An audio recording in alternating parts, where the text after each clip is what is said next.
Before we get started, here's your daily reminder to go to our OutKick channel, like, subscribe, and comment. That's right. Get all your information from the only source that's truly unbiased, smart, and unafraid, whether it is, Charlie in the morning, then me, then Clay, Hot Mike coming up, you got Tommy, you got all kind of good things going on, Tyrus et al, Riley. You know what we do, so make sure you go to our OutKick channel, like, subscribe, and always comment, hey, OutKick exclusive.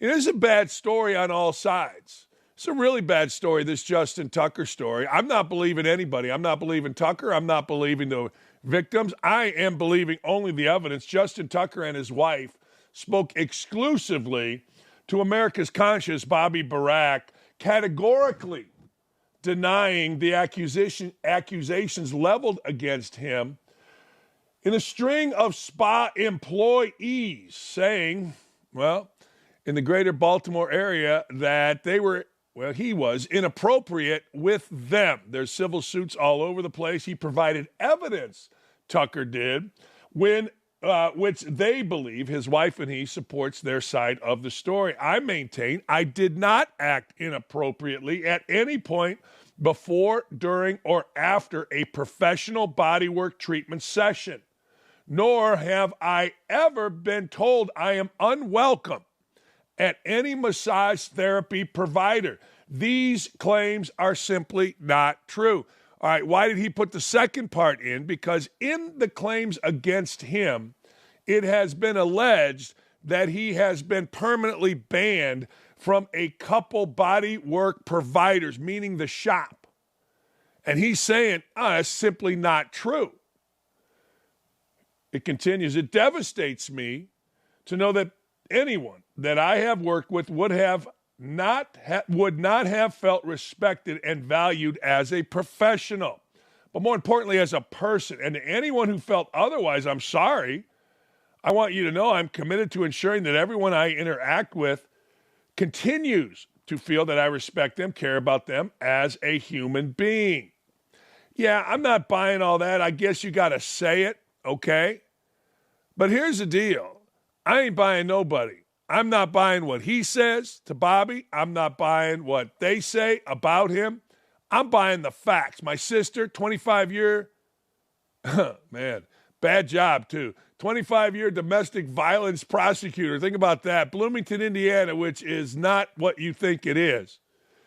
She taught me that. She taught our kids that. She taught our whole family that. We don't go by who said, she said, they said. We go by the evidence. Tucker said here's some of the evidence. He began outside massage therapy in 2012 during his rookie season in Baltimore. He said at the time that the Ravens did not provide the services. After years of visiting local spas for his treatment, Tucker says he signed up for in-house massage therapy from RP Motion Therapy Limited in the summer of 2016 after buying a home in the suburbs of Baltimore. He and his wife, Amanda, had previously lived in the city in a condo at the Ritz-Carlton residence where a therapist recently accused him of exposing himself during a massage session in 2013. 2013, last I looked, it's 2025. All right, okay, all right. In response, Tucker's counsel references two sworn declarations from the previous owners of the Ritz-Carlton Spa disputing the accusations levied, which OutKick obtained. His lawyer also cited Tucker's meticulous tax records that the kicker kept of each massage session he attended, which they say show him attending the various salons in question well after his alleged misconduct. Now, OutKick and Bobby were not shown those documents. Tucker and his attorney also denied claims from the salon owners of the now closed Studio 921 and Oyas that he was barred over his alleged behavior. According to the Baltimore Banner, the owner of Apothecary was the only other spa owner of the 8 to confirm hearing about a specific allegation cited against Tucker. The Banner reported that he was banned from the establishment But Tucker's lawyer pointed out that Studio, listen to this, 921, which closed in 2023, posted a promotional picture of Tucker on the website TripAdvisor a year after he was allegedly banned. The post remained on the site throughout the life of the business. Here's a picture of it. I'm sorry, but I'm not buying any of it. Like, I have no idea. I'll say this. I'm not buying a bunch of women all of a sudden after seeing what's happened with Deshaun Watson coming forward. I'm not buying Justin Tucker's denials. Let's see where the evidence takes us. I got to tell you, I know what a lawyer would say to this. Well, so what? We banned him, but that was a picture that we used to promote. Doesn't have anything to do with his banning. I get that. I live with a family full of lawyers. My sister, my brother, my uncle, whole family's full. Cousins, all lawyers. So I know what lawyers would say in these situations. My thing is this. What's the evidence say? Looks like Tucker's got some pretty good evidence in his records that maybe he wasn't. But I also got to ask you this. Why even say the part about I'm sorry if you weren't treated well? See, I've had 2 massages in my life. And if anybody came up and said that I'd say you're full of crap. What are you talking about? Huh? You know, it is coincidental. It is 2025, and this goes back to 2013. Let me guess. You were scared. Let me guess. We saw Deshaun Watson, and we just had to speak up. Okay. Let me guess, Justin Tucker. Let me go the other side, too. Why'd you keep such meticulous records on massages? I mean, maybe you're just that guy. You know, like I said, I don't believe anybody here. I'll never believe anybody here, and you shouldn't either. Haven't we learned not to believe all women? Haven't we learned not to believe all men? Haven't we learned over the years to just believe the evidence, what actually happened? I wasn't there. I don't know. The women were, and he was. I've always said this, though. I can't imagine, and I'm going to go both sides here. I can't imagine walking into a masseuse or having a masseuse come to my house or my whatever, Ritz-Carlton, and, I don't know, exposing myself. I can't imagine that. I can't imagine I'm a masseuse and a dude exposes himself, and I can't imagine I don't say something right away. Like, seriously. But that's just me. I mean, I walk into the Ritz-Carlton Suites and some dude starts shaking his wang, and I'm a professional. I'm going to my bosses right away and saying, this is crap. I ain't doing it. That's what I want to see. Here's what I want to see. How many times did Justin Tucker do this before the women said, yeah, we ain't doing it? Was it 1? If it's 1, all right. Was it 20? What was it? I understand people are going to say, wow, they were too scared. That's fine. But again, I look at both sides. So you're telling me, all right, maybe it's an NFL thing. I don't know. I don't pretend to know. But I don't believe either of you. I don't believe these women. I don't believe Justin Tucker. What's the evidence say? Is there any evidence? Now, remember, this is not a criminal trial. This is a civil trial. And in a civil trial, you must show damages. Or, now wait for it, you must settle. Now, let me say that again. You must show damages, meaning you were damaged. How were you damaged? Did you lose a paycheck? You know, there's all that emotional stuff that gets added on, emotional distress, blah, blah, blah, blah, blah. How were you damaged? That's what a civil trial demands. You know, we're going through it. I just talked about this yesterday. A couple Pacer fans are suing Patrick Beverley for throwing a ball at him. They allege all kind of damages. Oh, I broke my neck. It was thrown that hard. Oh, I got this. I twisted. I had to go to the doctor. Okay. Now, obviously, Justin Tucker and his wife Amanda don't want this to go on. Obviously, they'd rather this thing go away tomorrow. That's where you get into settlements. But I'd be curious if this thing went to an actual court in front of a jury, in front of a judge, which it won't. It's a civil trial. It still could, but it won't. But I'd be curious looking people in the eye and seeing who's lying, who's telling the truth, because that's what this is. This is women saying no, guys saying yes. I'm sorry, women saying yes, he did. Guy saying and his wife saying, no, he didn't. I would like to see this in front of a judge. I'd like to see this in front of a jury. I would watch that trial because I'm always fascinated. People make fun of me all the time, but the eyes don't lie. And one of my great talents is telling when people are lying. It is. I'd love to see who's lying here. We've heard enough women lie, and we've heard enough dudes lie. I'd like to sit in there and see who's actually lying, but good for Bobby. How about OutKick? More people should come to OutKick. We'll give it to you straight. Hey, look, we're not the USA Today, Gannett, where we're going to slide it one way, always towards the victims. If it's against a dude, we ain't doing that. All right, here's the deal. Ready? Could there be anything more degrading than being sent to fat camp? I remember Coach Knight's wife, Nancy, was always going to fat camp. Duke Rice Clinic. You got to go to Rice Clinic or Rice, not Rice, the university. You eat rice. I don't know. Well, that's exactly what happened to former Patriots running back Stephen Ridley once he was drafted by Bill Belichick and the Patriots. Listen to this. But as Ridley details, Bill knows best. All right, here's Stephen Ridley talking about getting sent to fat camp. Bill put me in fat camp, but I was overweight. Do you want me to go ahead and elaborate on that story? What is fat camp? You get to New England, and of course, you have that meeting where you come in there, and you're a rookie. He gives you your playing weight. Nash is like, Ridley, you got some work to do. I'm like, all right, I ain't scared of work. Coach said you got to be at 220. I said, 220?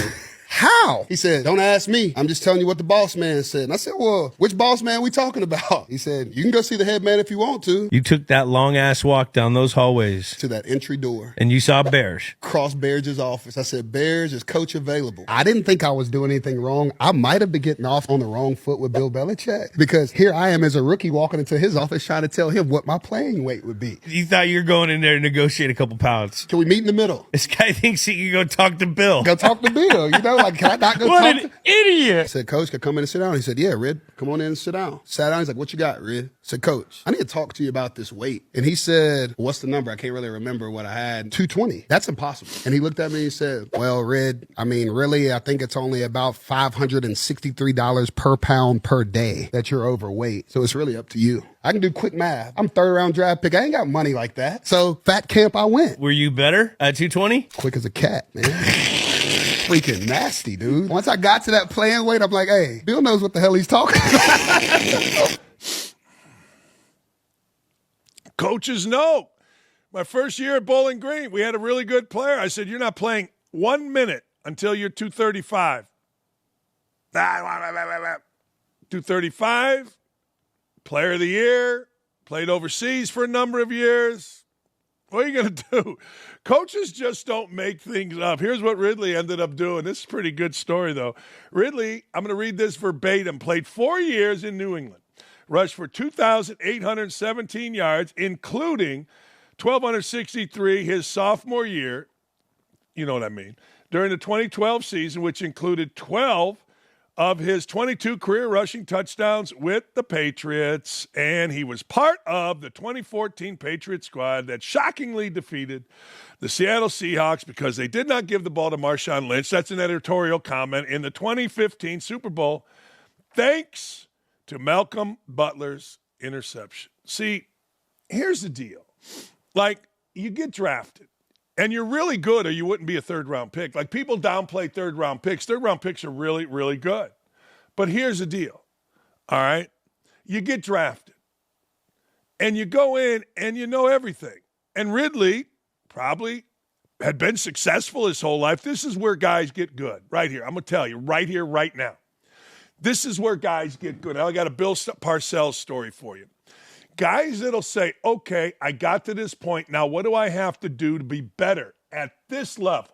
Because this level, whether it is high school from junior high, college from high school, pros from college, is different. It's better. Players are faster, stronger, bigger, that whole thing. So Ridley was smart. Ridley figured it out. Did he fight the coach? No. He didn't fight the coach. Ridley just simply said, boom. I'll give you a story. I'm not sure what year it is, 92, 93, running back in Indiana named Anthony Thompson, set all kind of records. I mean all kind of records. Runner-up for the Heisman Trophy. Should have won the Heisman. Got screwed. I'm sitting with Belichick and Parcells with Coach Knight in our office. Parcells was there for the combine. He was meeting with Anthony Thompson and was watching film with him. And he said something I couldn't believe. I said, Coach, how did it go with AT? He goes, oh, he bullshits too much. I go, what? Like talking? No, he runs. Bullshits when he runs. He's either going to be a serious runner or he's not going to make it in the NFL. I'm like, what? This dude would carry the ball like 35 times for 250 yards, said all kinds. I think he carried one time against Wisconsin 40, 50 times for over 350 yards. You can look it up. At one point, I think it was the Big Ten record. I'm like, Coach, Anthony Thompson bullshits too much?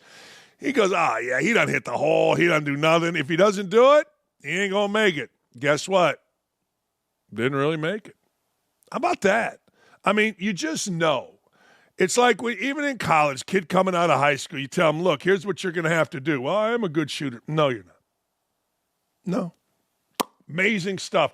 College basketball teams, just like their football counterparts, are doing everything in their power to get a leg up on the NIL arms race. Many schools are reaching out to professional players who once attended that school. However, some remain bitter. They missed out on the dough. That's right. While they were in college.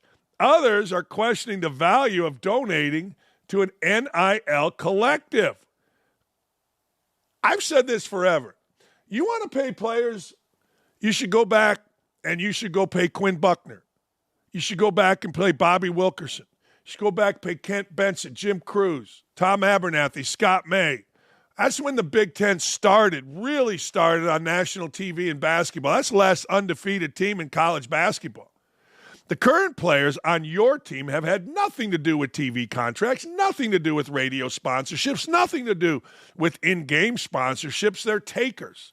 Nobody's donating to Indiana University's big money. I'm talking about the big money, the revenue-sharing TV money. Those contracts were done 10 years ago, 5 years ago, and they had nothing to do with current players. You should go back and pay the Bob Knights, the Johnny Orrs. They met in a national championship game in 1976.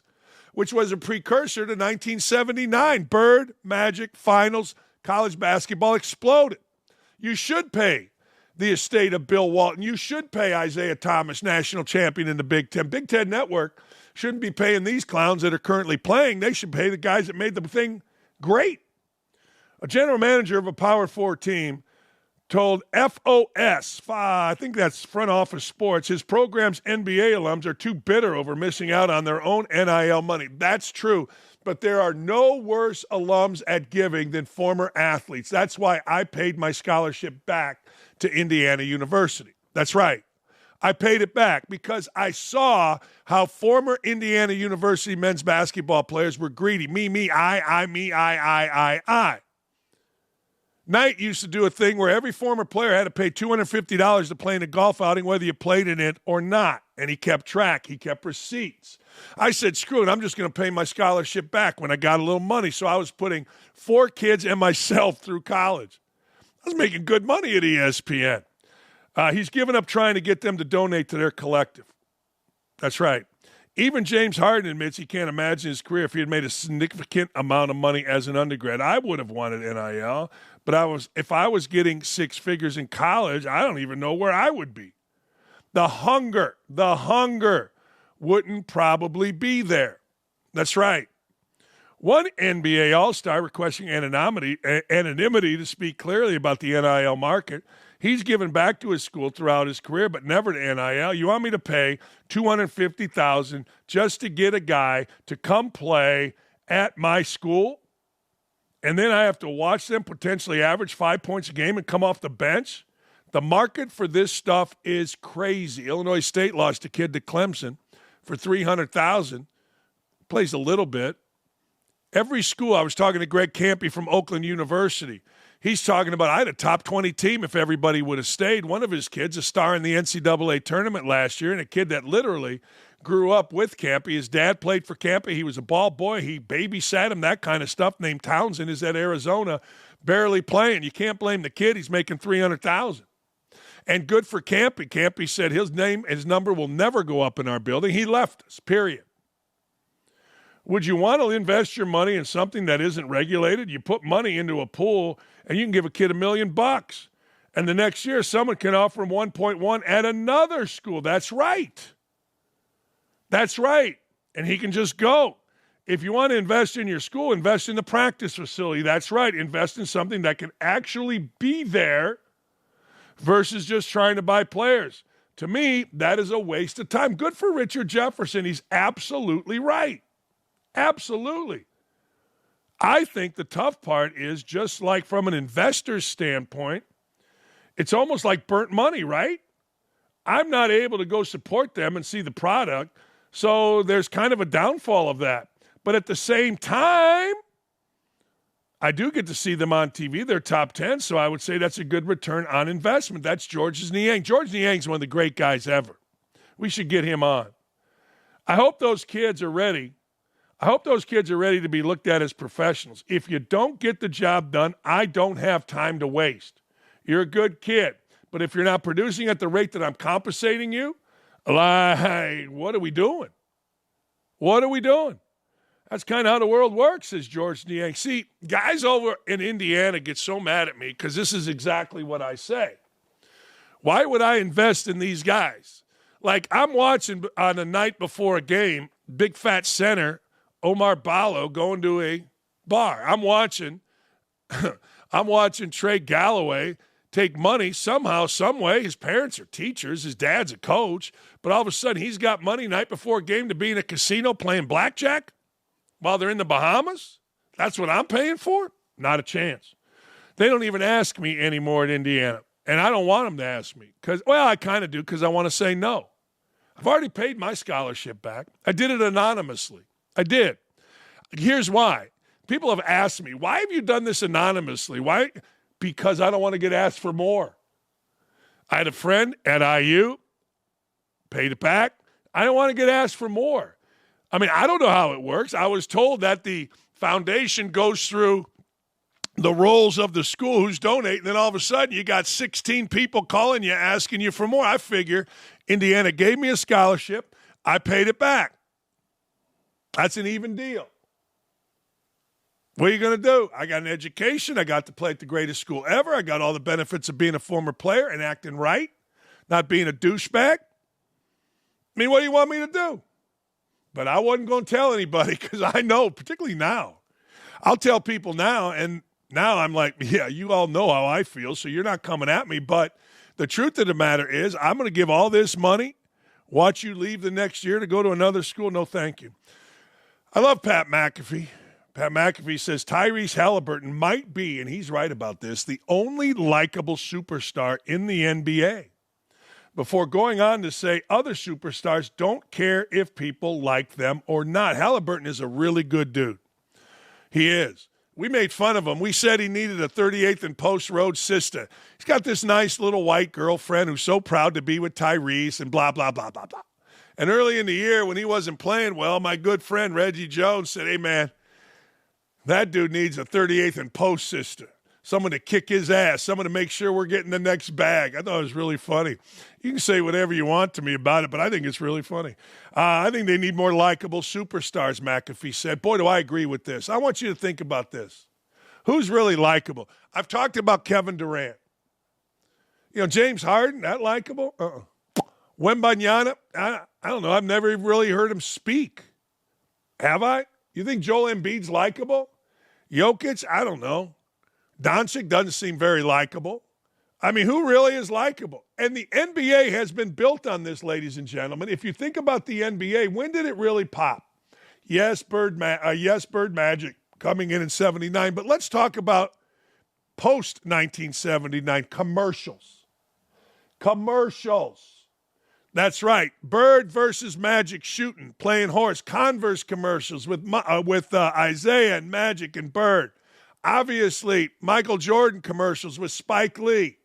The NBA was brilliant. David Stern was brilliant at making sure it happened, at promoting the superstars. Let me ask you, you got millions to spend on advertising. Which NBA guy do you think is going to move product? Which guy? Which guy are you sitting there going, yeah, that's the guy? You know what? His Q rating, which is the rating that advertisers use for how popular a athlete or a spokesman is. Whose Q rating is any good? LeBron James and Kevin Hart? Hell, my brother, who doesn't care about Nick Saban at all one way or the other, doesn't really follow college football except when we bet on it, is like, yeah, that Airbnb thing with Saban, I don't like it. I'm not using them. It's pretty funny. Advertising works one way or the other. But anyway, I'm with McAfee. I think they need more likable superstars. Thought about the NBA a lot during the break because Tyrese Halliburton, a friend of ours, and the Pacers have the best record in 2025. I thought about it because, well, Tyrese is a friend of the program. And I thought to myself, is Tyrese the only likable superstar in the NBA? You start going around and it's like LeBron's been famous for 25 years at this point. It's not his job to carry the league. He's never been that likable. It's not his job to go out there. But all these other superstars, they don't really care if people like them. Well, that's true. They don't care about leaving it better than they found it. And I would argue they're leaving it much worse. I mean, I go back to this. How do you not participate in a three-point shooting contest if you're Steph Curry? How do you not? What, are you afraid to lose? How do you not participate in a three-point shooting contest if you're James Harden? How do you not? Are you afraid to lose? How do you not participate in a slam dunk contest once in your career if you're LeBron James? What, are you afraid to lose?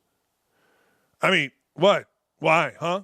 Why do you have a Division IX professional player, Mac McClung, winning 3 years in a row? You all afraid to lose? I mean, all you guys dunking games, you afraid to lose? No, he's right. They are leaving it much worse than they found it. And it's like, hey, I think whenever you're a league, to get the casuals in there has to be some sort of connection. There has to be some sort of likability. So the Pacers, to have the best record in 2025, I think is good news for the NBA because Halliburton's hopefully is going to get a little bit more attention. He's not scared to talk.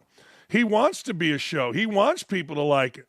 I think that's the NBA's biggest issue. I think you're absolutely right. I do. Here's Kendrick Perkins. He says Jalen Brunson and Josh Hart need to stop podcasting. He ain't wrong about this. Here it is. Paul George is not the only person that should be taking a break from podcasting during the basketball season. I feel like Jalen Brunson and Josh Hart as well need to take a break because if you're trying to go out there and honestly compete for an NBA championship, that should be your only goal. Anything else outside of that is a distraction, right? I wish I would have walked in the 2008 locker room talking about our podcasting through the season or anybody else. It would have been smoke and furniture moving around there. So, again, guys need to keep the main thing. And when you have an opportunity to win a championship, keep the main thing. Everything else can wait. Okay, are you guys? There you go. Keep the main thing. Okay. Yay, Rob. I mean, can we come up with any more? But he's not wrong. I mean, I'm paying you $40 million a year and you're podcasting? You're what now? I think, isn't it ridiculous? You got to put in NBA players. All right, man, no snow skiing or water skiing or whatever. There should be no podcasting during the season. How about you focus on what the hell you're doing? I'm sure I'm wrong. Friend of the show, defending national champion Danny Hurley's war on the media continues. In this latest fashion, with Hurley perhaps jokingly misunderstanding a reporter's question when asked about the press. How's he handling the press now? I think the press has been assholes to me all year. Oh, wait. You meant on the court. Here's Hurley. I mean, I think the press has been an asshole to me the whole year. Wait, you mean the... Oh, I thought you meant... There's people acting far worse than me. What was that? I didn't know what you were talking about there. I'm sorry. They've been fair at times. Listen, we've seen it so much now. I mean, in the end, it's like, it's basic things. Like you have to know how to get open. I mean, you could change alignments. We've tried so many different alignments versus pressure. In the end, you have to have the confidence as a guard or a perimeter player and as an inbounder to know how to pass it to a tightly guarded player away from his body, making second, third moves, in, out, back to the ball, fake deep, come back. I mean, we've. Yeah, he's right on all of it. The press has been assholes to him, and whether or not he meant it, he showed his hand about the press around the country, which certainly has treated him like an asshole. And it's not going to make him more allies. I guess you need allies, but let's look at it. Let's seriously look at it. All right, so he needs more allies. Danny Hurley's won 2 national championships. He's making millions of dollars. He's got a beautiful family. Why would he care if Slapdick Johnny or Aaron Zagoria out of New York gives a rat's ass? Why would he give a rat's ass about what any of these guys feel? Guys like me, I guess we're supposed to, but I even don't. Hell, who cares? I mean, look, at the end of the day, Danny Hurley is going to be judged by if he wins or if he loses. If he wins, and he's going to be considered temperamental. Look how great. Look how old school. If he loses, he's going to be considered a dinosaur that's out of control. It's that simple.